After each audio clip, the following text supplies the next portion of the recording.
السلام عليكم. لا تنسى الاعجاب بالفيديو والاشتراك في القناة بعد قيامك اولا بذكر الله.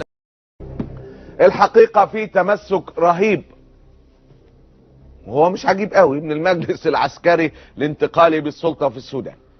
فكرة ان المدة الانتقالية 2 مش عايزين يتزعزعوا من عندها. لا تزال هذه الفكرة او هذا القرار متشبثين به حتى اللحظة. المعارضة وتجمع المهنيين كمان وصلوا لمرحلة المطالبة بحل المجلس العسكري الانتقالي. مظاهرات السودان، BBC عربي، تجمع المهنيين السودانيين يطالب بحل المجلس العسكري، اللي هو طول الوقت الناس قاعدة تراوغ وعايزة تمشي. لا، قال لك لا، لازم تحل. طلب تجمع المهنيين السودانيين المعارض يوم الاثنين بحل المجلس العسكري الحاكم الجديد واستبداله بمجلس مدني بممثلين عن الجيش، ودعا الى تشكيل حكومة انتقالية مدنية. وقال القيادي البارز في التجمع محمد ناجي: نريد حل المجلس العسكري واستبداله بمجلس مدني يضم ممثلين عن الجيش. قطاع كبير من الثوار في السودان شايفين ان الثورة لم تحقق اي اهداف لها حتى اللحظة. ده حتى البشير اللي هو الهدف الرمزي، يعني انتصار الرمزي، محدش يعرف حاجة عنه. نتيجة الرؤية دي انهم ما حققوش اي حاجة، قرروا الاستمرار في الاعتصام امام القيادة العامة وسط محاولات ابليسية من الامن بالدخول وسط المتظاهرين. في وسط هذه المشاهد وهذا الزخم الكبير على الساحة السودانية، ظهر اليوم الفريق طه عثمان الحسين. طه عثمان الذي تربع وترعرع سياسيا في حضن البشير، ثم فجأة طار وقفز الى حضن ابن زايد. على ذكر ابن زايد، حساب ما هو بدأ يبقى فيه في السودان حسابات الكترونية، فبعد التجاوزات والبتاع وكذا وكذا قال لي تذكر والله انت اتحرقت، باي باي. ماشي يا سيدي، وما تنساش التويته بتاعت المستشار محمد ابن زايد ان صبرهم نفذ عليك، خليك فاكر. هي في منتهى الذكاء، حساب الكتروني في منتهى الذكاء. قام في الاخر حط الختم من اين ياكل. خداع ومكر سياسي غير طبيعي. طه عثمان النهارده وبعد مرور اكتر من 2 طه عثمان عاد الى السودان. يا مراحه يا مراحه. مدير مكاتب الرئيس المخلوع الفريق طه يصل للبلاد. يصل الفريق طه عثمان الحسين مدير مكتب رئيس الجمهورية الأسبق وزير الدولة برئاسة الجمهورية للسودان بعد غياب استمر لأكثر من عامين. وكان طه قد غادر البلاد متجها لفين؟ إلى المملكة العربية السعودية إثر خلافات مع رموز نظام الرئيس المخلوع عمر البشير. وشغل الفريق طه عقب مغادرته السودان منصب مستشار الديوان الملكي السعودي للشؤون الإفريقية، وشهد عدة مرات مرافقا لوزير الخارجية السعودي السابق عادل الجبير في عدد من المحافل الإفريقية. يتساءل البعض ليه في الوقت ده ويدورهم مع السعودية والإمارات. هنحاول نعرف التفاصيل دي مع بعض. اولا، طه عثمان تم اقالته من منصبه في 2017 بعد محاولة الانقلاب على البشير ودعم التحالف السعودي الاماراتي في حصار قطر. طه عثمان كان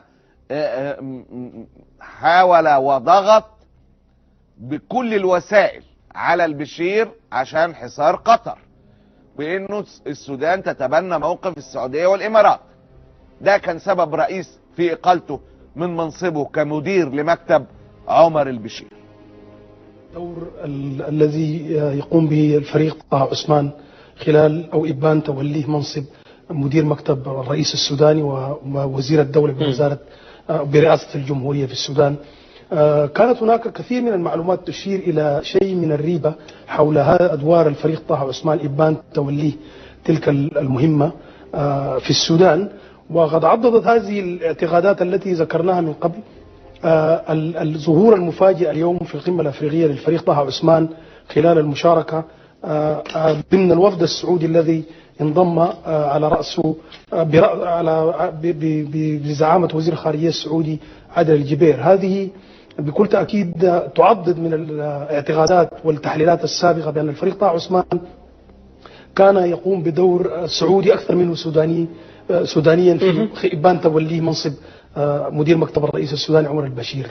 السعودية لم تستطيع عبر المنافذ الدبلوماسية المتعارف عليها من تحقيق رغبات المعسكر السعودي الأماراتي فيما يلي الأزمة الخليجية بكل تأكيد. طه عثمان لديه سجل وإرث سياسي من الممارسة السياسية التي كانت قد أتيحت له من خلال تبوءه لمنصب مدير مكتب الرئيس السوداني عبر صولات وجولات في القارة الأفريقية. طه عثمان السبب الرئيسي لإغالته كان هو حشد عدد من الدول الأفريقية لمناصرة الموقف السعودي الأماراتي ضد قطر في الأزمة الخليجية. مش بس كده، طه عثمان مهندس العلاقات السرية بين الإمارات والسعودية وأمريكا والسودان، وده باعتراف. للمملكة العربية السعودية في ملكها وولي عهدها وولي عهدها بصفة خاصة الذي التقط الغفاظ بعد توجيهات خادم الحرمين الشريفين، وفعلا بدأ في عمل سري دؤوب معنا، وأنا كنت حلقة الوصل بينه وبين السيد الرئيس حتى تكللت المساعي لأن وصل الناس لاتفاق مع الأمريكان، ومن ثم التقط الغفاظ وزارة الخارجية في السودان، وشكلت لجنة برئاسة البروفيسور إبراهيم غندور وبدأ اللي عمله. والسعوديين كانوا متابعين على بكثب شديد، وإضافة إليهم الإخوة في الأمارة الشيخ محمد بن زايد والشيخ منصور بن زايد، ومن بعدهم الشيخ عبد الله بن زايد وزير خارجية الأمارات. تمام. طيب طيب السؤال اللي بيفرض نفسه، مين اللي سامح وغفر؟ قال له خلاص روح وانت مغفور ليك لطه عثمان دوره في خيانة البشير وفي حصاره لقطر. حمدتي قائد قوات الدعم السريع قال لك خلاص عيل غلط واترفد واحنا اخوه. عشان كده مين اللي حمدتي